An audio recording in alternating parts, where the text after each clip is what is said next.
Well, howdy, and once again, welcome back to the Withlacoochee River Railroad and the Withlacoochee River Report. The report where you will be highly offended by my compelling rhetoric. Didn't get much done this week, but follow me through the intro and we'll get back to it.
Okay, well, as you can see, I did get couplers on this one. It doesn't want to roll too well. That's typical of old AHM cars. They never did, really. Sadly enough, the equalization of the trucks on those just never was very good. And once you have to pull those trucks, for some reason on the O-scale AHM cars, the pegs don't just pop out. They never did. It's like they're glued in. So I did end up having to drill them out and put screws in. But I've got KD couplers on the car now. But, and there could be other factors as to why it just won't track very well right now. Could be the heat, could be a lot of things. As you can see, I've got a freight train running today. I finally got around to running the freight cars I picked up at last week's train show, just over a week ago.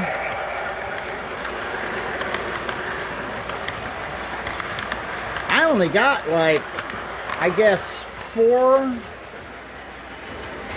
pieces of rolling stock. That's right, because I got that hopper car there, that black Burlington hopper car. It's right behind the Grand Trunk box car.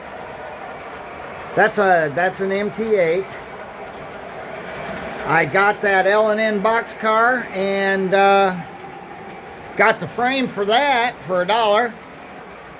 And then I got two Southern Pacific box cars identical to that one, except they're not weathered. They're still in their boxes. In fact, they're sitting down there.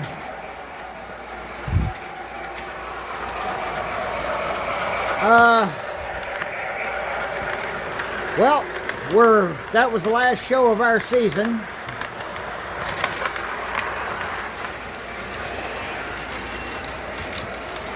And now we're having to transition into summer mode. Looks like we're getting a little cloud cover today. That's a good thing. That helps cool things down a little bit. Makes it not so hot. What are my plans at this point? Well, I'm gonna fix this here 1/50th scale bus. I picked that box up, and that box was so full of cockroaches, and so was that bus. I took it apart and washed it. Promptly lost one of the screws that holds everything together on the bottom. Hey, but I did figure out how those come apart and how to put passengers in them, though. And I've got several buses I think I want to do that with. Those are cool buses. I like those old GM fishbowl buses.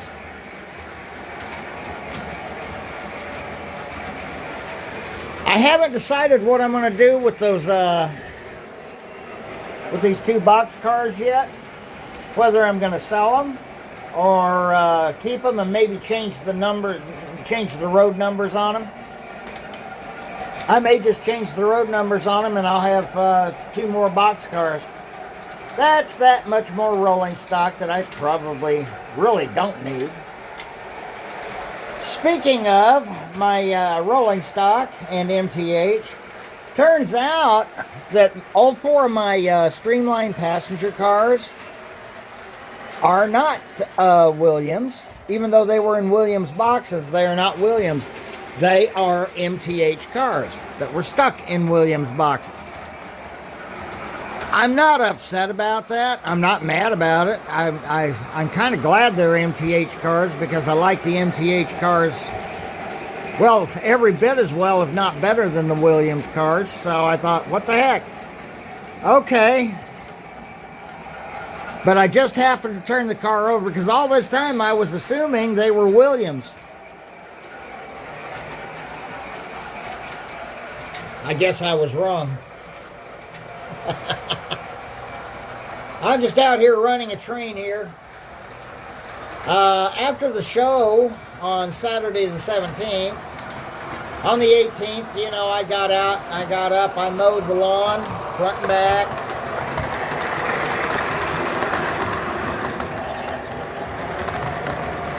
Then I changed the oil in the truck. Then the wife and I, we went shopping, and I noticed I was getting sick.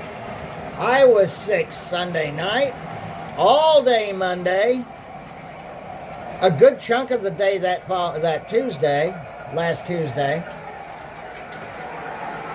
And I was, and now the wife is recovering from it. We're still somewhat recovering from it. Boy, the heat didn't help anything.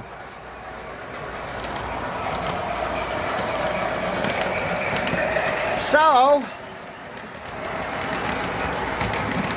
that's the way it is here on May 25th, 2025. Well, and here we are. Let's see, there it is. Alrighty, I need to fix my bus here. Just got to put the back bumper on. I lost one of these screws. It's got pegs that hold it in, and so it's held in on the ends. But but I know how to get these apart now. Those are neat buses. I always liked them. So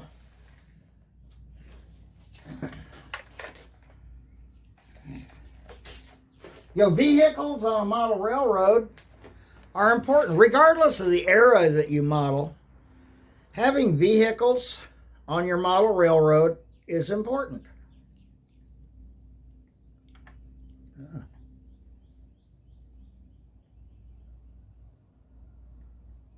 That'll probably hold that in forevermore.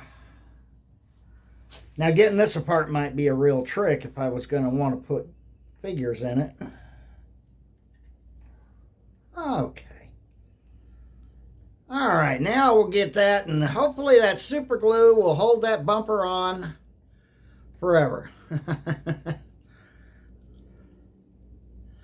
All right. Well, I tell you, now while there were a few kids at the show last weekend, one of the things that I noticed,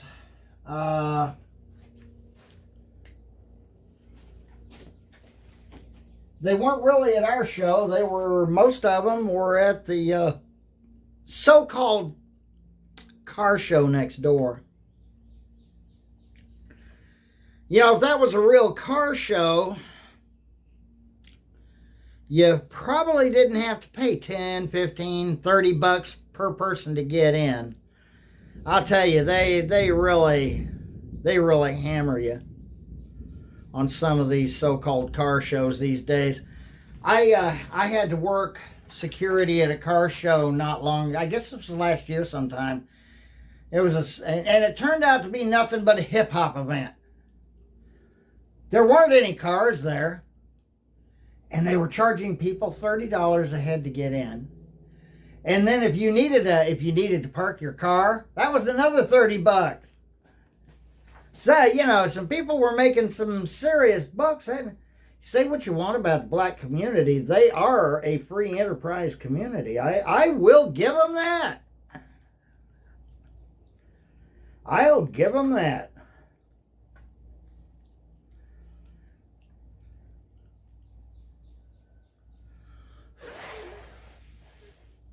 Blow on a little bit, get some of that moist breath on there, and let it kind of help set up that super glue. Probably never get the bottom off of it again. But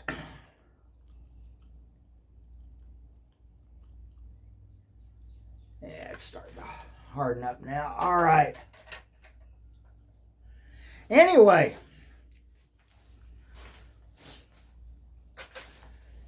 I think I laid out most of my plans for the summer. I want to build I'm getting in the mood now. I want to build a couple of model cars. You know, I've got a big collection of model car kits that are really just sitting there, been sitting there for, what, the last 3-4 years? And it's time to kind of get back into that. So I want to get back into that. I know I had big plans on changing out the main line. I was in Dana's just over a week ago. And he doesn't even have any of that roadbed right now. So I'm not going to overly stress on it. I just don't have enough of that roadbed to go around the entire model railroad. If I did, life would be grand, but I don't. So for the time being, while I may take, and I need some of that same roadbed because I also hand lay my 2-rail track on that same roadbed.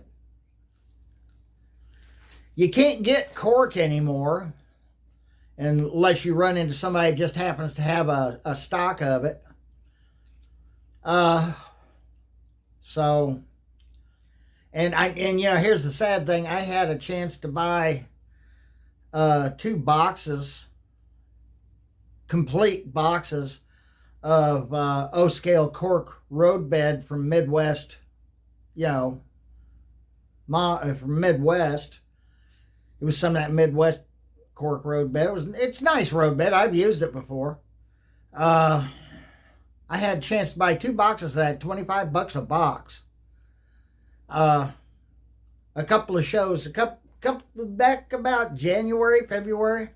My buddy Kevin had them. And I turned them down because I was too busy. I went and had already blown my money on rolling stock for the day. So pretty much I had my bucks blown. So getting anything was not going to fly. Getting anything that day just wasn't going to really cut it.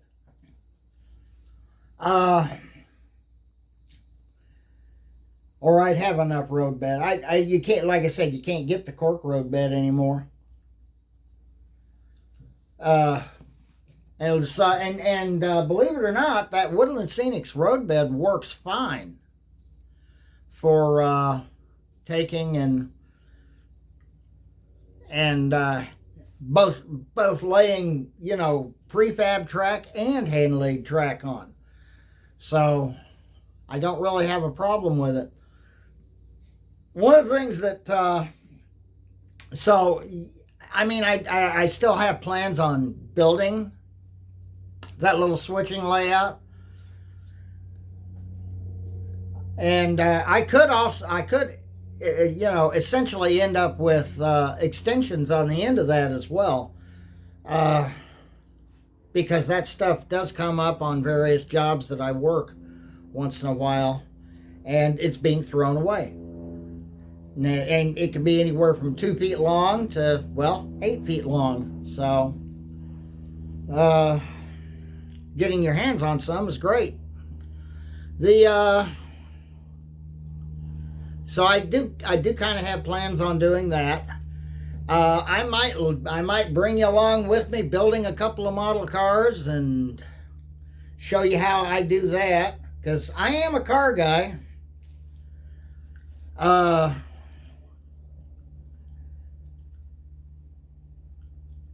It depends on how the economics works out for me. I do have a job all this next week, from Tuesday through Friday, which is fine. I don't think it's going to extend beyond that. It's over at a lumber yard over here. Not an independent lumber yard. It's 84 Lumber, and they're all over the United States. I know a lot of people are maybe not familiar with them. That's because they don't necessarily sell to the general public. They they wholesale a lot of lumber and doors and supplies like that to builders, and that's what they specialize in. They do have, like I said, they do have a lot of lumber and stuff there, which is great. They're good people to work for. It's a good paying job, better paying job than I would have had this next week, because really I was originally scheduled for just 2 days of the week, and I would have been working for another home builder, just doing some site cleanup, which is fine. I have no problem doing site cleanup. I kind of rather enjoy it, especially when I can get into a house and stay out of the sun. We're going into the summer months now. I'm going to be in the sun quite a bit this next week. It's starting to get brutally hot out here. I was out here a little bit Friday, and it just about knocked me on my keister. So, and that's when I went ahead and I released a short video on this car here. This car does, while it rolls fine on the guard race track, it doesn't really roll very well on the Line L track. Some cars are just like that. It's not much I can do about it. But the car still looks a lot better, and it can sit on sidings or whatever. A lot of my 2-rail cars do. While they do get some runtime on the main line, they don't get as much as, say, the 3-rail rolling stock gets. So anyway, one of the things that, like I said, I was noticing, we didn't have too many kids, and had that so-called car show not been there, because I know now where I got off track, had that so-called car show not been there, we wouldn't have had very many young people coming into the train show at all.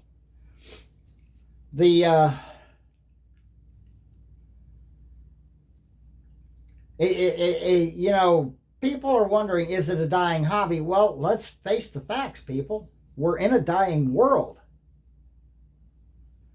So everything eventually dies. Unfortunately, each and every one of us is going to die. Your soul goes on forever. But we're in a sick and sinful, dying world. That's what we live in. And so, yes, the hobby of model railroading, right along with everything else, the Bible makes it very clear that those works are going to be burned up. And with the fervent fire which they'll burn, it will consume everything. And I mean everything. So, yeah, don't think it won't be. But my concern right now, of course, is that is model railroading going to die this year? No. No, not unless we have a a false flag event of some kind or something like that that maybe really affects it. Of course, the Democrats would love nothing more than that, but unless something comes up and it really throws us off, no, it's not going to die. We're gonna start our train show season in September. It's going to go right on through till the following May. And that's God willing that we're all still here. Like I said, anything could happen, but let's say that we've got over time to look at all of this, and let's pretend we're going to be here forever. Is the hobby of model railroading dying? Not in the sense that you might... It's not dying a sudden death. It's not dying an unexpected death. But yes, it is. All hobbies are going to die. Everything's, like I said, we're in a dying world. But all hobbies, the model car hobby isn't what it was even 10 years ago. The model airplane hobby isn't what it was back in the 70s. Back in the 1970s, you could get models of airliners, or you could get models of warbirds, or everything in between. Model cars were popular back in the 70s. Well, at least back in the late 60s, early 70s, model cars still had a unbelievable amount of popularity. Model trains had quite a popularity too. If you remember the 1970s, model railroading took off like crazy in the late 70s and early 80s. And then it died off a little bit. It didn't die off to those of us who were in it. New products were still coming out, but not like they were in the 70s.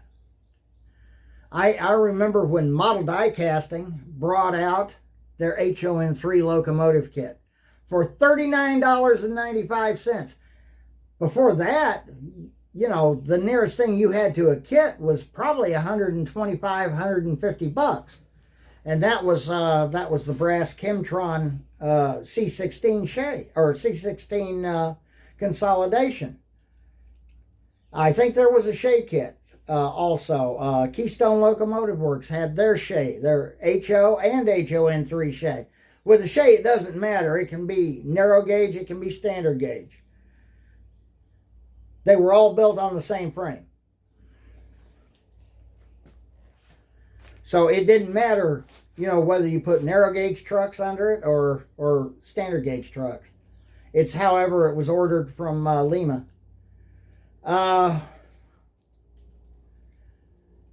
Things getting a little humid out here, and we're getting a little cloud cover, and I heard a few rumbles of thunder a little while ago. Anyway,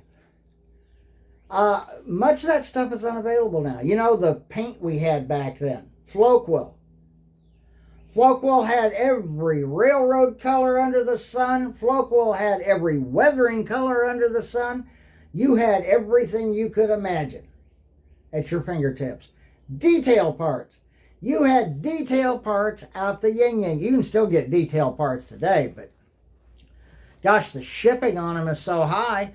Yeah, in O-scale, we could order them from Berkshire Valley, Fun and Games. There's myriad of people we could order, but they, you buy maybe $20, $30 worth of detail parts, and the next thing you know,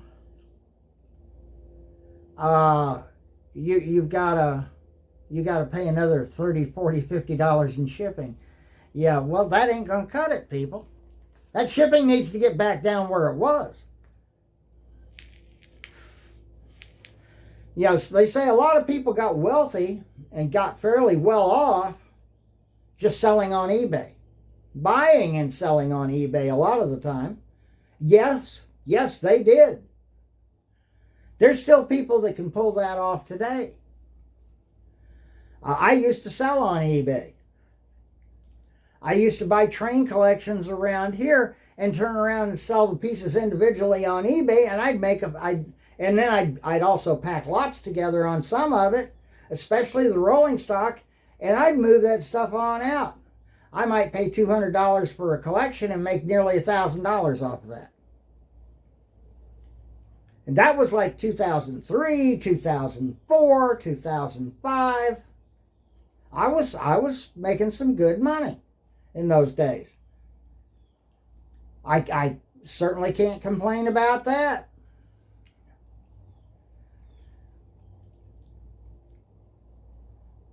You can't hardly do that now.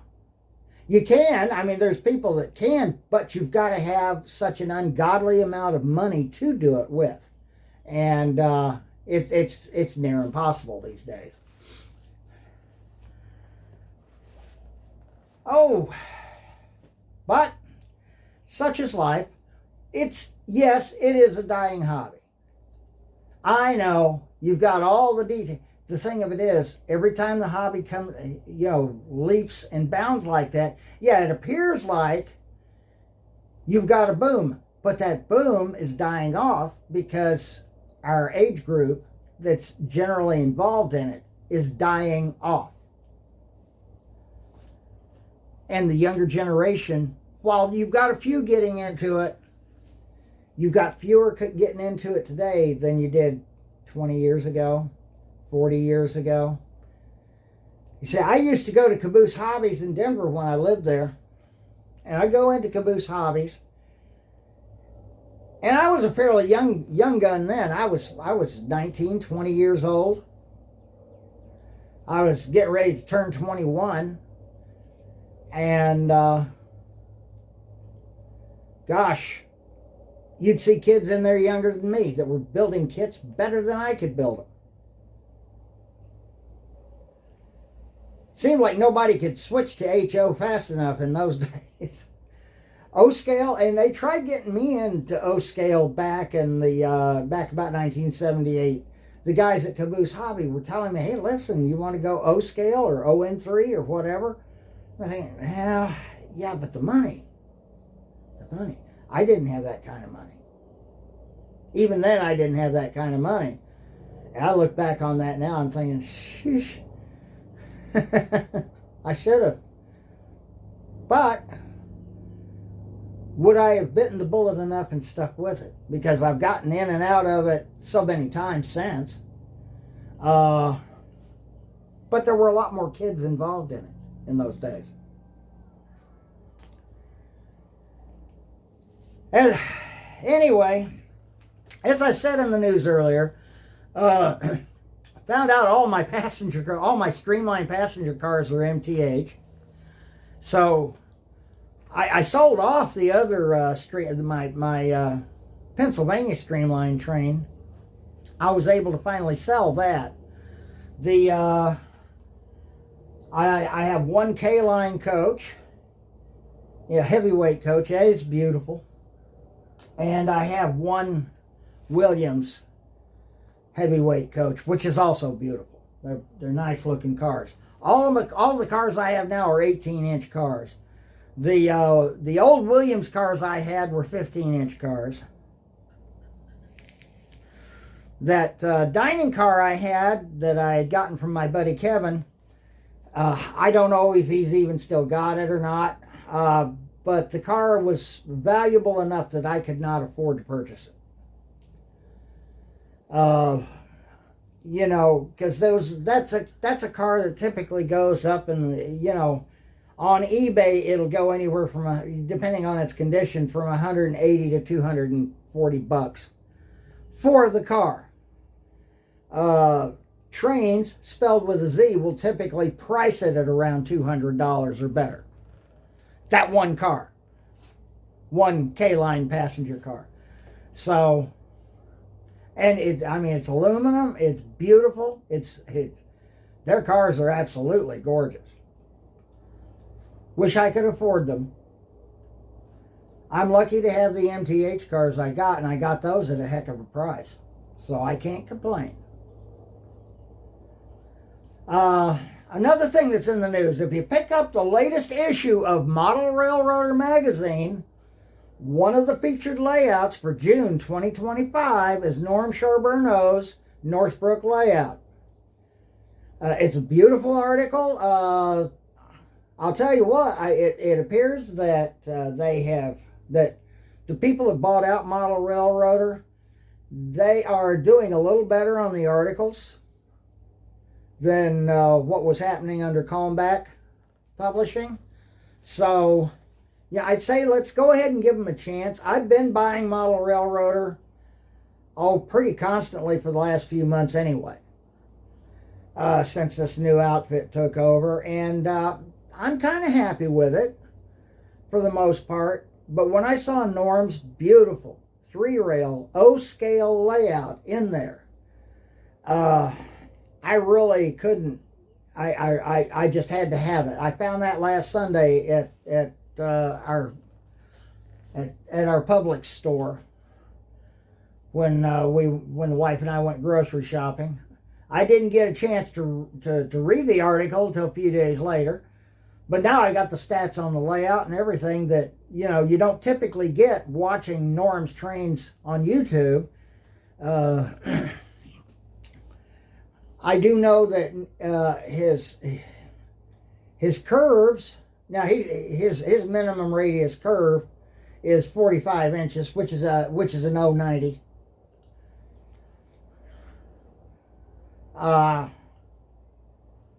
Which 099 would be about 44 and a half inch curves. So his outer curves are 44 and a half inch radius. Nice, beautiful, gorgeous layout. And I got to see, you'll get to see Norm's trains in a little bit different perspective rather than just watching them on video. You've actually got photos in Model Railroader. But I was very pleased, and I was very pleased to see that Model Railroader is willing to feature a beautiful scale 3-rail layout. I remember when Norm's Greenbrook layout, and that was the layout that Norm had back in the early 2000s. I remember when his first layout appeared in O-Scale Trains magazine. O-Scale Trains was still an upstart at that time, and I remember my friend out of Chicago, Rick. He was having a real fit. And I said, I told him, Rick, listen, look at the model railroad, Rick. Don't look at the amount of rails on the track. Look at the railroad itself. Look at the scenery. Look at the trains. I said, take a look at it, and yeah, it's got that center. And I was very anti-middle third rail there in those days. I was very dedicated to railing at that time. I wouldn't have allowed that center third rail on my railroad.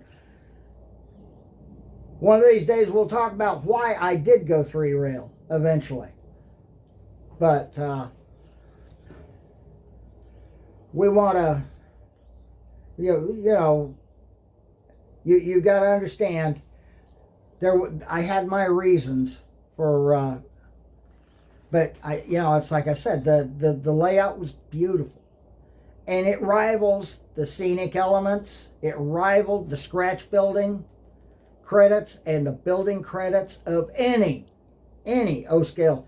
Let me tell you something. It just to give this guy a kudos, it's right up there with the likes of Laurel Joyner's layout, John Armstrong's layout, Mr. Estes layout, his Pennsylvania layout. It's right up there with that. Now, his layout is what many would call a glorified Christmas tree loop, because his layout is made for rail fanning. It's not made for a lot of, he's got a little operation on it, but it's not made for total operation. His layout's a rail fan layout like mine is.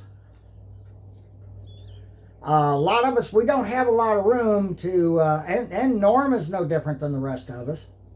He's got a lot more room than I do, but that's, you know,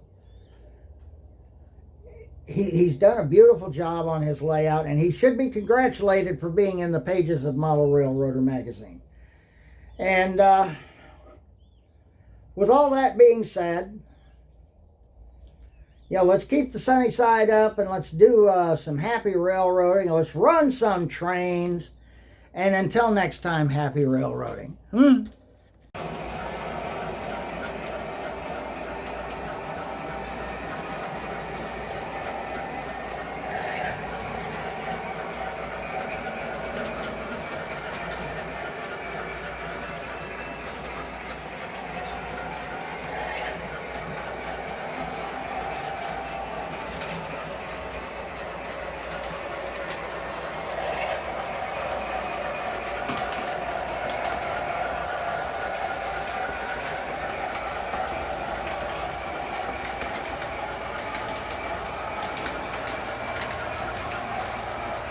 Happy railroading.